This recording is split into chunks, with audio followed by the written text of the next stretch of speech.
Hello hi everyone. Good afternoon. कैसे हैं आप लोग? उम्मीद करता हूँ सभी लोग बहुत बेहतरीन होंगे, बहुत अच्छे होंगे। और आप सभी का बहुत बहुत स्वागत है आपके अपने यूट्यूब चैनल प्रशांत चतुर्वेदी पर। उम्मीद करता हूँ आप लोगों की तैयारी बहुत अच्छी चल रही होगी। अब बात करेंगे हम लोग क्वांटिटिव एप्टीट्यूड की, जो कि आपके 2022 जो जुलाई में पेपर हुआ था उसमें कौन कौन से क्वेश्चन, उससे पहले तो जितने भी क्वेश्चन हैं, देखिए स्टूडेंट, जितने भी क्वेश्चंस हैं, ठीक है, प्रीवियस ईयर के, इन सब की प्लेलिस्ट है, आप उसे देख सकते हैं। दूसरा, अगर किसी ने टॉपिक वाइज क्वांटिटिव एप्टीट्यूड पढ़ना है, बिल्कुल टॉपिक वाइज, ठीक है, इसकी भी प्लेलिस्ट मैंने डाली हुई है, सारा कुछ कराया हुआ है ए टू जेड। अब मैं क्या कराने वाला हूं, अब मैं आपको ज्यादा से ज्यादा क्वेश्चंस की प्रैक्टिस कराने वाला हूं। हम लोग ऐसा नहीं है कि टॉपिक वाइज बिल्कुल फिर दोबारा बेसिक से पढ़ेंगे, वो हम लोग एक बार पढ़ चुके हैं, उसकी प्लेलिस्ट है, आप प्लेलिस्ट में देख सकते हैं, ठीक है, बनी हुई है, और डिस्क्रिप्शन में भी आपको मिल जाएगी प्लेलिस्ट का लिंक, ठीक है। अब हम लोग करेंगे ज्यादा से ज्यादा क्वेश्चन, जहां पर हम अपने और ज्यादा कॉन्सेप्ट क्लियर करेंगे और अलग अलग तरह के क्वेश्चन करेंगे, क्योंकि क्वेश्चन यार अलग अलग तरह के पूछ रहा है। जैसे सिंपल इंटरेस्ट में भी इंस्टॉलमेंट का क्वेश्चन पूछ लिया, कंपाउंड इंटरेस्ट में भी इंस्टॉलमेंट का क्वेश्चन पूछ लिया, तो वो सारी चीज़ें हमें मतलब प्रैक्टिस करनी है ज़्यादा से ज़्यादा। कोर्स के रिगार्डिंग अगर आपका कोई भी क्वेरी है, कोई भी चीज़ आप पूछना चाहते हो, तो आपके ऊपर यहाँ पर पे देखिएगा, दो फ़ोन नंबर दिए गए हैं, आप किसी पे भी कॉल कर सकते हैं और कोर्स के बारे में जानकारी ले सकते हैं, ठीक है।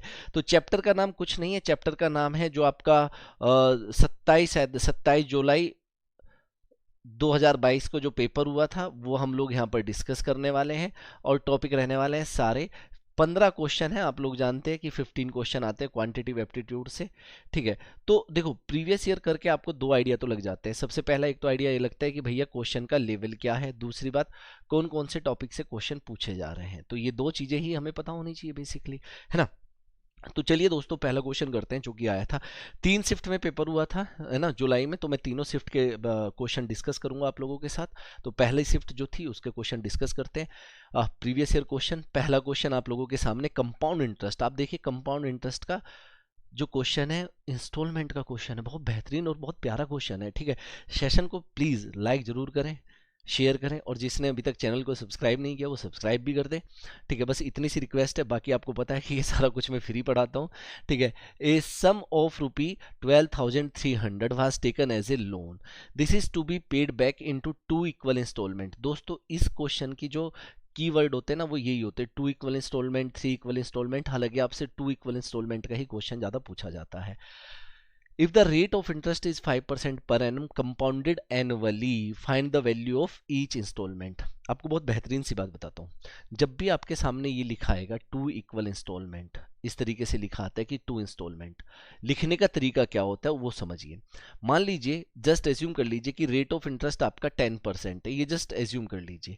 10% का मतलब कितना होता है? 1/10 होता है, इतना तो आप लोग जानते हो। 1/10 होता है या नहीं होता है? बिल्कुल सही बात है। और अगर 10 पे 1 रुपए का इंस्टॉलमेंट लगेगी तो कितना हो जाएगा? 11/10 हो जाएगा। यहाँ तक तो हमें कोई प्रॉब्लम नहीं है। इसके बाद लिखने का क्या तरीका होता है इंस्टॉलमेंट के लिए? कोई भी क्वेश्चन आ जाए कंपाउंड इंटरेस्ट का टू इक्वल इंस्टॉलमेंट का, आप ऐसे सॉल्व कर लेंगे। इसे उल्टा करके लिख दो, 10/11, ऐसे 10/11 इंटू 10 + 11 कितना हुआ? 21, तो 21/11 इंटू इंस्टॉलमेंट इक्वल्स टू डेप्ट, जितना पैसा लिया गया है, आप ऐसे लिख सकते हो। मान लो रेट ऑफ इंटरेस्ट आपका 5% है, मान लो, तो आप लोग क्या लिखोगे? 5% इक्वल्स टू 1/20, 20 पे 1 लगेगा तो कितना हो जाएगा? 21/20। क्लियर होती है बात? अब लिखने का तरीका यहाँ से स्टार्ट होगा आपका, ठीक है। तो कैसे लिखेंगे आप लोग? 20/21, बोलो हाँ या ना? बिल्कुल। 21 + 20 कितना हो जाएगा? 41/21, क्योंकि ऊपर दोनों का योग सम करके लिखना है। जैसे 20 और 21 का सम कितना होगा? 41 इंटू इंस्टॉलमेंट इक्वल्स टू डेप्ट। तो भैया कोई भी क्वेश्चन आ जाए टू इक्वल इंस्टॉलमेंट का, आग लगा दोगे आप उसमें, बिल्कुल ऐसे ही होगा। मान लो अगर आपका रेट ऑफ इंटरेस्ट 20% है, मान लो, तब आप कैसे लिखेंगे? आप कहेंगे सर इसकी फ्रैक्शन वैल्यू 1/5 होती है, 20/100, 5 पे 1 लगेगा तो कितना हो जाएगा? 6/5, और जब आप लिखेंगे तो कितना हो जाएगा? 5/6 इन्वर्स करके, 5 और 6 11, ठीक है, ये आ जाएगा इनटू इंस्टॉलमेंट इक्वल्स टू डेप्ट। आई होप ये बात आप लोगों को क्लियर हो गई होगी, समझ गए होंगे। Very good. चलिए इसका आंसर बताइए क्या होगा। सॉल्व करें, वीडियो को पॉज करें, यहीं पर इसे सॉल्व करें, है ना, यही तरीका होना भी चाहिए। तो 5% है, 5% की वैल्यू 1/20 होती है। 20 पे 1 लगेगा तो कितना हो जाएगा बताइए? 21/20। कोई डाउट इसमें अभी तक? नहीं ना? लिखने का तरीका होना चाहिए, ठीक है, रट लो यार, कुछ नहीं होता पेपर में ना, नंबर आने चाहिए, कोई नहीं पूछेगा कि आपसे कैसे आए, ठीक है, क्लियर होना चाहिए। 20/21 इन्वर्स करके लिखा, ठीक है। 20+21 कितना हो गया, 41/21 इनटू इंस्टॉलमेंट, ये आपसे पूछा है। और जो डेब्ट है आपका वो है 12,300। ये देखिएगा यहाँ पर, ये कितनी बार कट हुआ, 300 बार। अगर यहाँ पर कट करेंगे तो ये कितनी बार कट हो जाएगा, 15 बार। दोस्तों ईच इंस्टॉलमेंट जो आ जाएगी वो आ जाएगी 21 × 21 मतलब 441 इंटू 15, मल्टीप्लाई करेंगे 6,615 आएगा या नहीं आएगा। यही आंसर है। कितनी आसान सा क्वेश्चन था, है ना। देखो ये जो 15 नंबर का आपका क्वांटिटिव एप्टीट्यूड है ना, आप 15 आउट ऑफ 15 ला सकते हो। रीजनिंग में भी आप लगभग मतलब 15 आउट ऑफ 15 ही ला सकते हो इजीली, उसमें कोई बड़ा इशू नहीं है। इंग्लिश में आप अच्छा स्कोर कर सकते हो, जीके में आप अच्छा स्कोर कर सकते हो, टेक्निकल अगर आपका बहुत अच्छा है तो आप इजीली क्रैक कर सकते हो, ठीक है। तो चलिए स्टूडेंट्स नेक्स्ट क्वेश्चन की तरफ बढ़ते हैं। नेक्स्ट क्वेश्चन आप देखिए, ये रिमाइंडर थ्योरम का क्वेश्चन है। अब रिमाइंडर थ्योरम बहुत मतलब मज़ेदार है, मैं पढ़ाऊंगा आपको, don't worry. In a division sum, the divisor is 4 times the quotient and 8 times of the remainder. If the remainder is 3, then the dividend. देखो दोस्तों, जब हम डिवाइड करते हैं किसी भी चीज़ को, तो जिसको डिवाइड किया जाता है उसे अपन लोग डिविडेंड कहते हैं, जिससे डिवाइड करते हैं उसे अपन लोग डिवीज़र कहते हैं, है ना। जितनी बार डिवाइड होता है वो कोशेंट होता है, और फाइनली हमारे पास क्या बचता है, रिमाइंडर। ये आप लोग जानते हो यहाँ पे इस तरीके से, ठीक है। एक चीज और आप लोग जानते हो कि जो डिविडेंड होता है, ये भी आप लोग जानते हो क्योंकि ये हमें क्लास 3rd या 4th में सिखाया जाता है। डिविडेंड बराबर divisor, divisor into quotient plus remainder, ये चीज है। और ये मैं उम्मीद करता हूँ कि आप लोगों को पता भी होगी, इसमें कोई दो राय नहीं है, ठीक है। अब होता क्या है, देखो जैसे यहाँ पे क्या दिया इसने कि the divisor is 4 times of the quotient, the divisor is 4 times of the quotient and 8 times of the remainder, divisor is 8 times of the remainder and remainder is 3, remainder आपको 3 दिया गया है। अगर remainder आपका 3 है तो यहाँ पर वैल्यू पुट करो, 8 × 3 कितना हो जाएगा, 24। अगर मैं 24 यहाँ पर पुट करता हूँ तो ये 4 से कट हो जाएगा, तो क्वोशेंट कितना आ जाएगा, 6 आ जाएगा, नहीं आ जाएगा। तो डिविडेंड कितना आ जाएगा बताइए, divisor into quotient plus remainder, 6 × 24 144 plus 3 तो कितना हुआ, 147। तो आसान क्वेश्चन है, आपको समझ में आ गया। रिमाइंडर थ्योरम हम पढ़ेंगे, ये तो हमें पता चल गया कि रिमाइंडर थ्योरम से क्वेश्चन पूछा जाता है, पूछा जाता है तो हमें आना भी चाहिए। मानेंगे या नहीं मानेंगे, बात माननी पड़ेगी मेरी बात, है ना। चलिए नेक्स्ट, पाइप एंड सिस्टम। देखो पाइप एंड सिस्टम का क्वेश्चन है या टाइम एंड वर्क, बात एक ही होती है। Pipe X can fill a tank 7 times faster in comparison of pipe Y, मतलब एक्स और वाई। अगर मैं इनकी स्पीड की बात करूं, स्पीड बोले तो एफिशिएंसी, क्योंकि जो टाइम स्पीड डिस्टेंस में स्पीड है वो यहाँ पर एफिशिएंसी कहलाती है। एफिशिएंसी का रेशियो कितना है, 7:1, 7 टाइम्स है ना।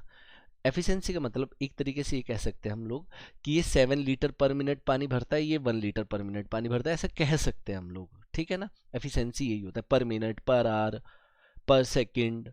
जैसे स्पीड होती है किलोमीटर पर आवर, मीटर पर सेकंड, तो जब भी पर वाली चीज आती है तो मतलब work done per day, work done per hour, ठीक है, ये हमारी एफिशिएंसी होती है। अब यहाँ पर समझो, it takes 49 minutes for pipe X and Y. अब जो एक्स एंड वाई है दोनों दोनों मिलके 49 मिनट लेते हैं, 49 minute. How much time will pipe Y alone take to fill the tank. देखो दोस्तों वाई का टाइम पूछा गया है, वाई का पूछा गया है टाइम, वाई का। अब देखो टाइम जब निकालते हैं ना, दो चीजें पता होनी चाहिए, एक तो टोटल काम कितना करना है, और एक जिसकी एफिशिएंसी निकालनी है, जिसका टाइम निकालना है उसकी एफिशिएंसी क्या है। मतलब अगर मुझे ये पता चल जाए कि टोटल कितना पानी भरना है, और ये पता चल जाए कि वाई 1 मिनट में कितना पानी भरता है, तो टाइम निकल आएगा या नहीं निकल आएगा, टोटल वर्क कैसे निकलेगा। एक बात बताओ, एक्स 7 लीटर पर मिनट भर रहा है, वाई 1 लीटर पर मिनट भर रहा है, तो अगर ये दोनों को देखा जाए तो ये 8 लीटर पर मिनट भर रहे हैं, एक तरीके से मैं मान लेता हूँ। सारा काम 49 मिनट में करते हैं, तो टोटल वर्क कितना रहा होगा। एक बात बताओ, अगर हम 8 लीटर पर मिनट पानी भर रहे हैं और टोटल पानी 49 मिनट में भरा जा रहा है, तो यहाँ पर अगर बात की जाए तो टोटल जो हमारा पानी होगा वो कितना लीटर होगा, 392 लीटर होगा एक तरीके से, पूरा टैंक में होगा या नहीं होगा। अब 392 लीटर भरने में वाई को कितना टाइम लगेगा, वाई की एफिशिएंसी कितनी है, 1 लीटर। वाई एक तरीके से क्या कर रहा है, 1 लीटर पर मिनट भर रहा है, तो 392 लीटर भरने में कितना टाइम लगेगा, टाइम बराबर वर्क अपॉन एफिशिएंसी, तो 392 मिनट ही लगेगी। भाई समझ में आई बात या नहीं आई? बहुत आसान सा क्वेश्चन है, बहुत कंफ्यूज होने की जरूरत नहीं है। यहाँ पर इन दोनों का कंबाइन टाइम दिया था, इसी वजह से मैंने कंबाइन एफिशिएंसी देखी कितनी है, 49 मिनट लगते हैं 1 मिनट में 8 लीटर, 49 मिनट में 392 लीटर। अगर ये मान लो वाई का टाइम पूछा तो वाई 1 मिनट में 1 लीटर, तो 392 लीटर भरने में 392 मिनट। अगर एक्स का टाइम पूछा होता तो एक्स का आंसर होता 392/7, ठीक है। 5 टाइम का होता और फिर 56 मिनट, अगर ये बात करता किसकी, एक्स की, ठीक है। चलिए बहुत बढ़िया, आप लोगों को ये सारी चीज समझ में आ रही है। आगे देखो क्या क्वेश्चन है, चेन रूल का क्वेश्चन है ये। Chain rule time and work का ही एक टॉपिक है और ये बहुत आसान क्वेश्चन है। मैं तभी कह रहा हूँ कि आप जितना ध्यान टेक्निकल पे देते हैं इतना थोड़ा सा ध्यान उसका 50% नॉन टेक्निकल पे भी देंगे तो आपके साथ धोखा नहीं करेगा नॉन टेक्निकल, आपको पूरे नंबर देगा, ठीक है। तो जैसे ये क्वेश्चन है, in an NCC camp there are food provisions for 500 cadet for 60 days. अरे 500 कैडेट के लिए 60 डेज तक का फूड है। कितने डेज तक का? 60 डेज तक का। अब वो कह रहा है 100 मोर मैन पर्सन ज्वाइन, तो 500 तो थे ही, अगर 100 और आ जाते तो 600 हो जाएंगे। तो 600 आदमियों के लिए कितने दिन तक का खाना रहेगा, ठीक है। आपने ये पेपर देख भी लिए होंगे अभी तक। तो चेन रूल क्या कहता है कि चेन रूल कहता है कि M1D1 बराबर M2D2। सिंपल सी बात है, 500 आदमी जिस खाने को 60 दिन तक खा सकते हैं, 600 आदमी उस खाने को कितने दिन तक खा पाएंगे। तो D2 की वैल्यू कितनी आ जाएगी यहाँ से, 50 डेज। चीज़ें और भी बहुत सारी होती है।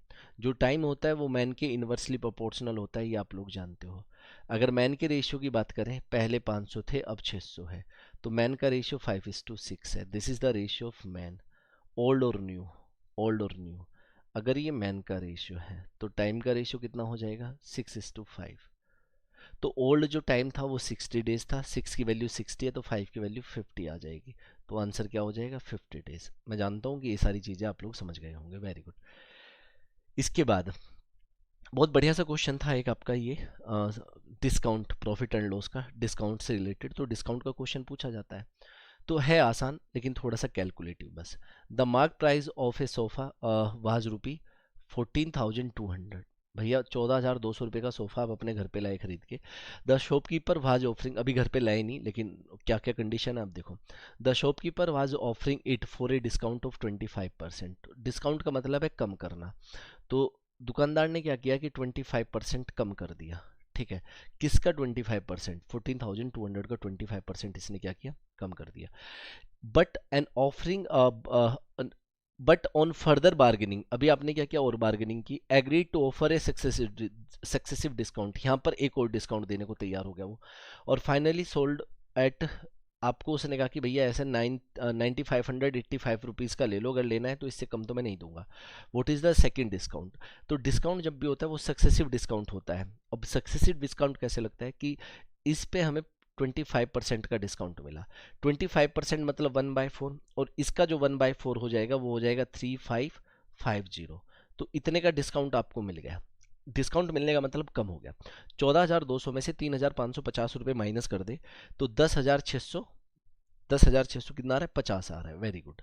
तो अब इतने का बचा ये, यहाँ पे आपने उसके साथ फिर से बार्गेनिंग शुरू की थी, आपने यहाँ पे बार्गेनिंग शुरू की कि भैया मेरे को और डिस्काउंट दे, तो जो अगला डिस्काउंट मिलेगा वो इस पे मिलेगा। इतना इस पे डिस्काउंट देने के बाद सामान जो है वो 9,585 रुपीज़ में सेल हुआ। तो यहाँ पर और कितना डिस्काउंट आपका देखने को मिल रहा है, आपको 1,065 रुपीज़ का डिस्काउंट और देखने को मिल रहा है। भाई यहाँ से यहाँ तक जाने में इतना रुपया और कम हो गया। तो आपको जो अगला डिस्काउंट मिला है ना, सेकेंड डिस्काउंट, वो मिला है 1,065 का, किस पे, 10,650 पे into 100। This is equals to 10%। Into 100 हम परसेंटेज में कन्वर्ट करने के लिए करते हैं। आसान सी कहानी है, बहुत आसान सी कहानी है। उम्मीद करता हूँ कि आपको ये बात समझ में आ गई होगी। कुछ भी ज़्यादा इसमें प्लस माइनस का गेम था नहीं, सिंपल सा गेम था जो कि हमें पता चल गया, ठीक है। चलिए अब आगे चलें, इतना क्लियर है।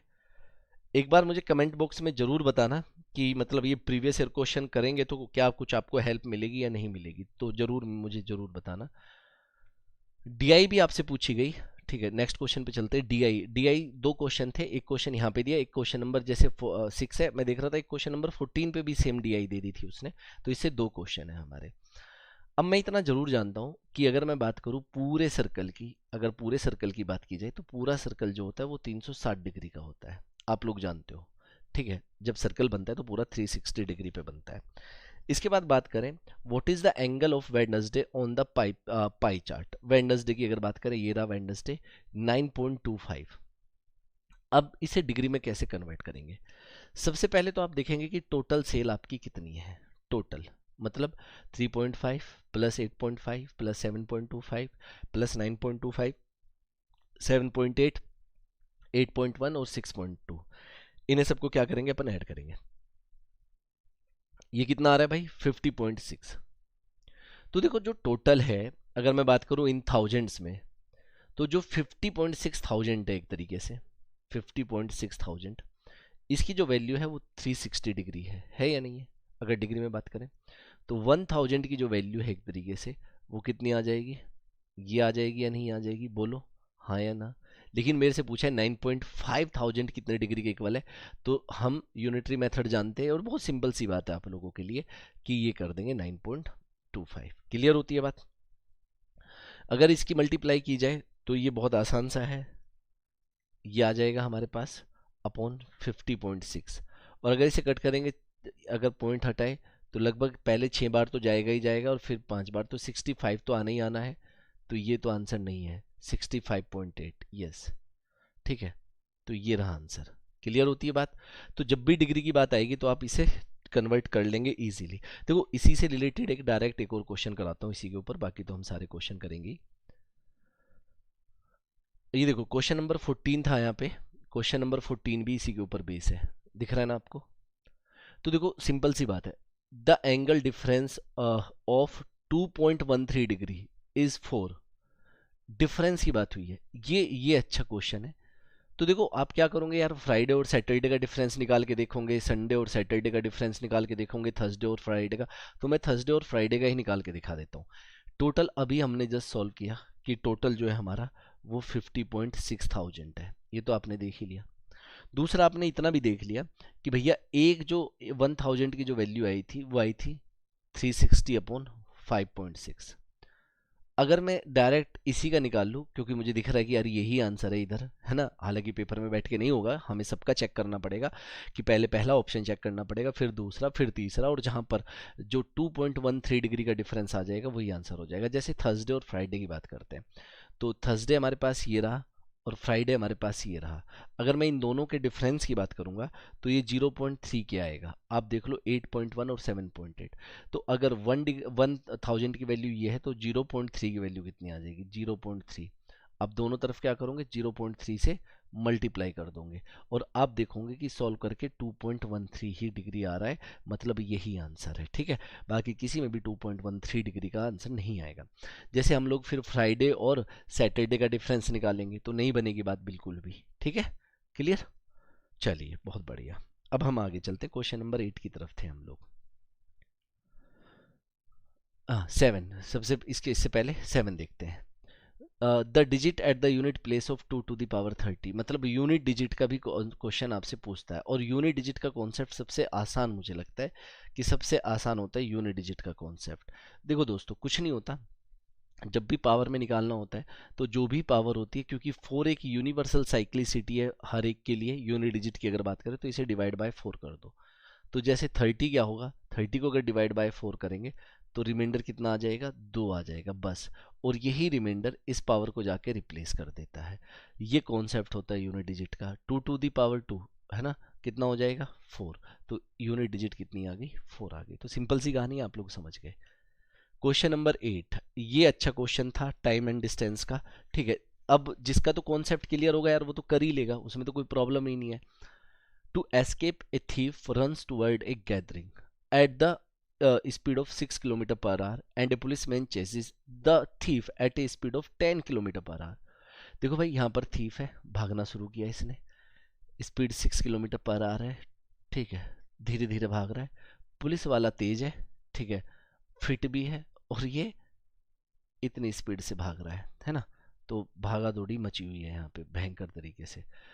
अब है क्या, अगर यहाँ पर देखा जाए तो इसी ये इसका पीछा कर रहा है, इसने इसका पीछा किया और जो थीफ है वो इस तरफ भागने लगा है यहाँ पर, और यहाँ कहीं जाके गैदरिंग यहाँ कहीं पकड़ा गया, इस सी पॉइंट पे ये पकड़ा गया, मान लो यहाँ पर ये पकड़ा गया।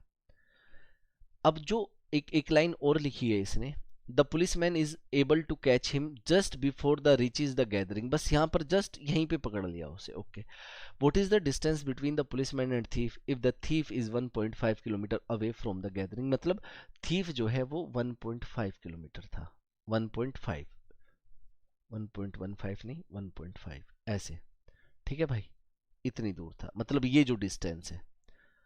अब ये जो कह रहा है, क्या कह रहा है कि पुलिस वाला कितना मतलब भागा है, ठीक है, kilometre, what is the distance between the police and thief, मतलब ये वाली डिस्टेंस ये जानना चाहता है, ये वाली। अब आप जस्ट एक बात सुनो यहाँ पे, जस्ट इतना आपने समझना है, गेम यही है कि भाई जितनी देर में पुलिस सॉरी थीफ यहाँ से यहाँ पहुंचा होगा, उतनी देर में ये पुलिस वाला जो है वो यहाँ से यहाँ पहुंच गया होगा, जस्ट यही गेम हमें समझना था। टाइम दोनों के लिए सेम है। अब थीफ कितनी देर भागा है, अगर मैं बात थीफ की करूं, थीफ को कितना टाइम लगा है, थीफ को टाइम बराबर डिस्टेंस अपॉन स्पीड।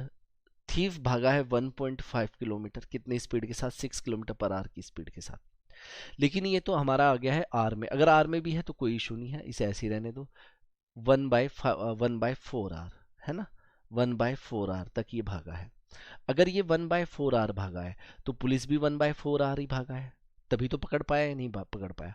अब अगर इसकी बात करें, अगर पुलिस वाला 10 किलोमीटर पर आवर की स्पीड से 1/4 आवर तक भागा है, तो पुलिस वाला 2.5 किलोमीटर भाग पाया होगा। अब देखो पुलिस वाला तो भागा 2.5, मतलब यहां से यहां तक तो 2.5, और यहां से यहां तक 1.5, तो ये वाला हिस्सा जो है, ये वाला हिस्सा, ये कितना रह गया ये बताओ, ये वाला हिस्सा है ना, ये वाला हिस्सा, ये रह गया 1 किलोमीटर। बात समझ में आती है भाई, 2.5 में से 1.5 माइनस कर दो तो इनके बीच की दूरी 1 किलोमीटर थी। तो बहुत आसान सा क्वेश्चन था, क्वेश्चन पढ़ के बस चीजें समझ में आनी चाहिए। मेंसुरेशन 2D और 3D से क्वेश्चन आपसे पूछा जाता है, तो ये भी बात यहाँ से फिक्स हो चुकी है कि भैया आपको मेंसुरेशन भी पढ़नी पड़ेगी। अच्छा, मेंसुरेशन गेम क्या है, फॉर्मूले का गेम है, अगर आपको फॉर्मूला याद होगा तो आप कर लेंगे, नहीं तो नहीं कर पाएंगे। अब बात करते हैं in a frustum of cone right circular cone, ठीक है, in a frustum of a right circular cone, ठीक है, इस तरीके से होता है, आप लोग जानते हो है ना, ये होता है, ठीक है, राइट सर्कुलर कोन का ये होता है, ठीक है जी। कैपिटल आर जो ये है, इसे हम कैपिटल आर कहते हैं, नीचे भी सर्कल है ऊपर भी सर्कल है, नीचे बड़ा सर्कल है ऊपर छोटा सर्कल है, तो नीचे जो होता है वो कैपिटल आर है जो कि 5 सेंटीमीटर है, ऊपर रेडियस जो है वो स्मॉल आर है जो कि 3 सेंटीमीटर है, और ये होती है लेटरल हाइट, ये दिख रही है आपको, त्रियक रेखा हिंदी में कहते हैं, और ये आपको दी गई है 6 सेंटीमीटर। आपसे पूछना चाहता है curved surface area, curved surface area में टॉप और बॉटम को काउंट नहीं किया जाता। अगर तो आपको कर्व्ड सरफेस एरिया का फॉर्मूला याद होगा तो आप कर लेंगे, नहीं तो कोई चांस ही नहीं है भाई इस क्वेश्चन को करने का, इतना तो आप भी जानते होंगे। अब कर्व्ड सरफेस एरिया क्या होता है, पाई आर, लेकिन capital R plus small R into L, यही होता है या नहीं होता है, तो पाई है, आर प्लस आर 5 और 3 8, ठीक है, एल कितना है 6 48, क्योंकि पाई हर एक ऑप्शन में तो इसलिए पाई को हटाते नहीं है, तो 48 pi is the right answer.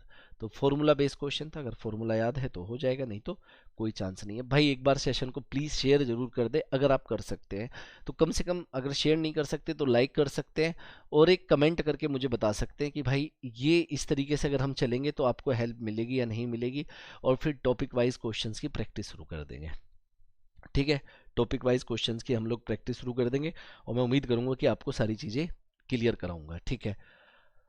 Percentage का बहुत आसान सा क्वेश्चन आता है, मतलब परसेंटेज भी पूछा जाता है, इन 15 क्वेश्चन में ये कोई टॉपिक छोड़ना नहीं चाहता है ना, ये चाहता है कि सबको करा दूं मैं। In an election a candidate got 65%, एक बंदा है भाई इलेक्शन में खड़ा हुआ, 65% वोट इसे मिल गई of the votes and one by margin of 900 votes, okay, find the total number of voter. जो टोटल वोट होती है वो तो 100% होती है, इसमें तो कोई दो राय नहीं है। ए को 65% मिली है तो जाहिर सी बात है बी को 35% मिली होगी, इसमें भी कोई दो राय नहीं है। अगर इसे 65 मिला, इसे 35 मिला, तो ए कितना जीत गया होगा भाई, 30% वोटों के मार्जिन मिला होगा इसे, भाई माइनस कर दो ना, और 30% की वैल्यू ही तो 900 है, तो 1% की वैल्यू आपकी कितनी आ जाएगी, कट हो जाएगा, तो 30 आ जाएगी या नहीं आ जाएगी। टोटल वोट पूछिए इसने, 100% है total, total number of votes, दोनों तरफ 2 जीरो चिपका दो और कुछ नहीं, टोटल वोट्स 3000 थी, ठीक है जी, गुड। तो आप देख रहे हो क्वेश्चन आसान है, बस आपको चीजें पता होनी चाहिए। अब देखो यहाँ पर कैलकुलेटिव क्वेश्चन है, इसके अलावा और कुछ नहीं है। A painter charge 5 rupees per square metre for painting any surface, find the amount he will charges for the painting a spherical ball, ठीक है, गोलाकार बॉल जो है, रेडियस 10.5। देखो जब भी हम लोग मान लीजिए पेंट कराते हैं या जो भी कुछ होता है वो सरफेस एरिया पर होता है। अब जब भी स्पेयर की बात होती है तो सरफेस एरिया नहीं, कर्व सरफेस एरिया ही होता है टोटल। इसका फॉर्मूला जो होता है कर्व सरफेस एरिया का वो होता है 4 पाई r स्क्वायर। तो सबसे पहले जो पेंट करने वाला बंदा है वो देखेगा कि भाई जहाँ पे मेरे को पेंट करना है उसका एरिया कितना है, सबसे पहले ये तो देखेगा ना, तभी तो हिसाब किताब लगाएगा कि कितना पैसा बन रहा है मेरा। तो इसका जो एरिया होगा वो होगा 4 पाई 22/7 इंटू r स्क्वायर की अगर बात करेंगे तो r हमारा 10.5 है, 10.5 का स्क्वायर मतलब 10.5 की 2 बार मल्टीप्लाई, ठीक है, इंटू। अब देखा जाए तो आगे क्या है, इतना तो हो गया। अब ये तो टोटल हो गया एरिया, ठीक है, इतने मीटर स्क्वायर का एरिया है और 1 मीटर स्क्वायर के लिए 5 रुपए खर्च हो रहा है, तो टोटल के लिए कितना हो जाएगा, इंटू क्या कर देंगे 5 कर देंगे, ये कट हो जाएगा कितने बार 1.5, ठीक है। बिल्कुल, अगर हम मल्टीप्लाई कर देंगे तो मल्टीप्लाई करना आसान है, बहुत ज़्यादा मुश्किल है नहीं आप लोगों के लिए, मैं जानता हूँ।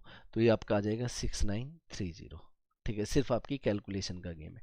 अब वो आपके ऊपर है कि यार आप कैसे करते हो उसे, ठीक है, क्लियर। चलिए वेरी गुड, नेक्स्ट आगे चलते हैं।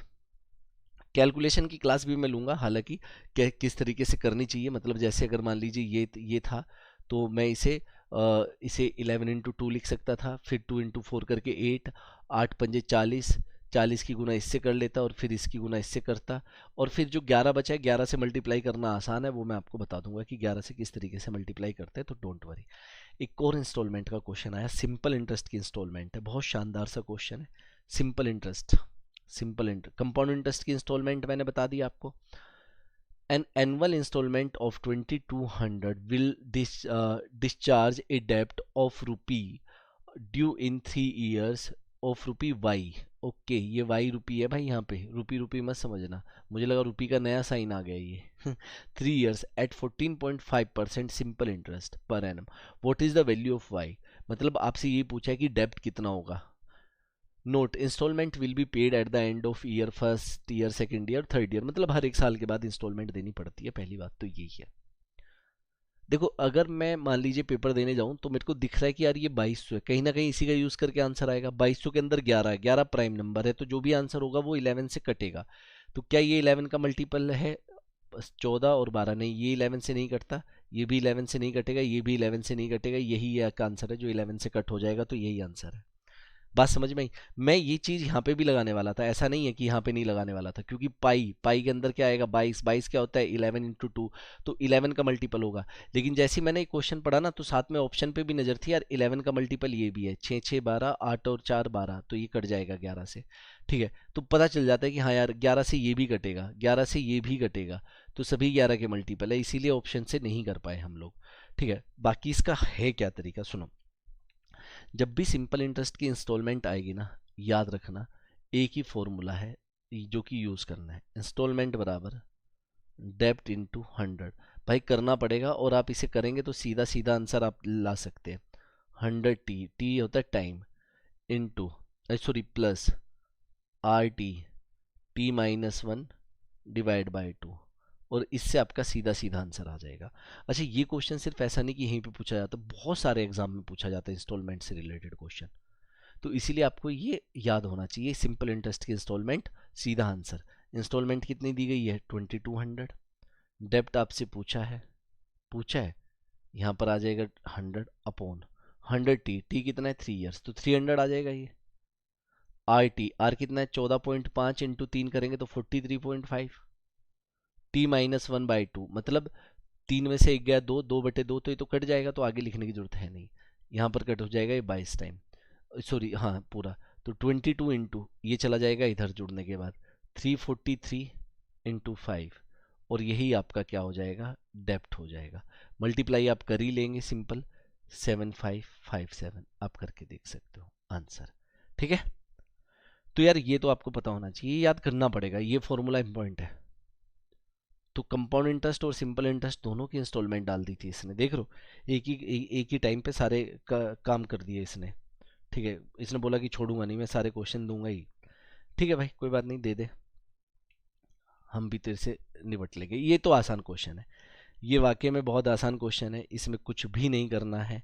सिंपल, आपसे क्या पूछा गया था, in a math test given to 14 student, mark out of 100 are recorded as 21, 38, 42, 56, 36, 48, और ये आपको दिया गया है सारा। Find the arithmetic mean. अब अर्थमेटिक मीन, ये तो सिंपल सी बात है यार, अर्थमेटिक मीन कुछ नहीं है, आपको सम करना है और divide by number of terms करना है, मतलब इन सबको जोड़ना है। 641 अपॉन नंबर ऑफ टर्म कितनी हो गई, 14। ठीक है, 14 चुकी 56, ये आ जाएगा 45.78। ठीक है, ये रहा आंसर, आप चेक करके देख लो। तो ये तो बहुत आसान था। क्वेश्चन नंबर 14 मैंने आपको कराई दिया। 15, ये फिर से एक डिस्काउंट का क्वेश्चन आ गया, हमें प्रॉफिट एंड लॉस का, मेहरबान है प्रॉफिट एंड लॉस पर, बहुत आसान क्वेश्चन है। ए बुक लिस्टेड, लिस्टेड मतलब मार्क प्राइस जो है, मार्क प्राइस इस पे कितना है, और क्योंकि जो डिस्काउंट है वो हमेशा मार्क प्राइस पे दिया जाता है, तो मार्क प्राइस 1200 है। And two successive discount of 10% and 10% are given on it, दो सक्सेसिव डिस्काउंट। और देखो मुझे इतना पता है, अगर सक्सेसिव डिस्काउंट 10% और 10% के दो सक्सेसिव डिस्काउंट दिए जाते हैं ना, तो ये सिंगल इक्विवेलेंट 19% के इक्वल होता है। फॉर टू सक्सेसिव डिस्काउंट, इसके सिंगल इक्विवेलेंट डिस्काउंट के लिए we can use this formula, 10 + 10 - 10 × 10 upon 100, तो 19% बैठेगा। तो अगर 10% के दो डिस्काउंट है, तो वो 20% का नहीं है, 19% का डिस्काउंट है। ठीक, how much the seller gain और loss if he gives a single discount of 20%। तो एक बात बताओ, अगर वो एक तो डिस्काउंट दे रहा है 19% का, एक दे रहा है 20% का, तो इसे तो 1% का लॉस हो रहा है यहाँ पर। किसका 1%? मार्क प्राइस का, क्योंकि डिस्काउंट हमेशा मार्क प्राइस पे दिया जाता है। तो मार्क प्राइस आपका कितना है, 1200, तो 1200 का 1%, 1200 का 1% कितना होता है, 12। तो जाहिर सी बात है, इसे 12 रुपीज़ का क्या हो रहा है, लॉस ही हो रहा है एक तरीके से। पहले 19%, अब 20% दे रहा है, तो 19% डिस्काउंट देगा तो इसका बेचारे का फायदा होगा या नहीं होगा, सेलर की तरफ से सोच रहे हैं हमें। क्लियर होती है बात? तो दोस्तों, ये था 15 क्वेश्चन। अब एक भी क्वेश्चन आप बताइए कि टफ था क्या? नहीं, एक भी क्वेश्चन टफ नहीं था। इंस्टॉलमेंट में अगर फॉर्मूला याद होगा तो हो जाएगा, मेंसुरेशन में याद होगा तो हो जाएगा, नहीं तो नहीं हो पाएगा। फिर से मैं आपको बता देता हूँ, कोर्स के रिगार्डिंग अगर आपकी कोई भी क्वेरी है तो दिए गए दोनों नंबर पे आप कॉल कर सकते हैं। टोटली जो कोर्स है वो इंग्लिश में लॉन्च किया है अब की बार, ठीक है, और आपको टेक्निकल और नॉन टेक्निकल दोनों ही चीज़ें हम दे रहे हैं इंग्लिश में। ठीक है, टेक्निकल प्लस नॉन टेक्निकल। ठीक है, और बहुत ज़्यादा प्राइस हमने नहीं रखा है, और इसमें हमारे टेस्ट सीरीज भी इंक्लूड है। ठीक है, +75 टेस्ट है, तो हमने जो प्राइस रखा है वो 1999 है। आपके अपने फेवरेट सर इसमें पढ़ा रहे हैं सारे। ठीक है, धीरज सर है और नरोत्तम सर आपके अपने फेवरेट है ना, तो जरूर ले। और मतलब नॉन टेक्निकल में आप जानते ही, आपकी जो पुरानी टीम है, तन्वी मैम, विकास सर, मैं, तो हम लोग ही यहाँ पर कर रहे हैं। मतलब इंग्लिश में तो मैं नहीं कर रहा हूँ, लेकिन हिंदी में मैं सारा आपको करा दूंगा। इंग्लिश वीक है मेरी। बहुत बहुत धन्यवाद, thank you so much. Like और शेयर करते रहें, अपना बहुत सारा ख्याल रखें। ठीक है, और बहुत सारा लाइक करें। Thank you.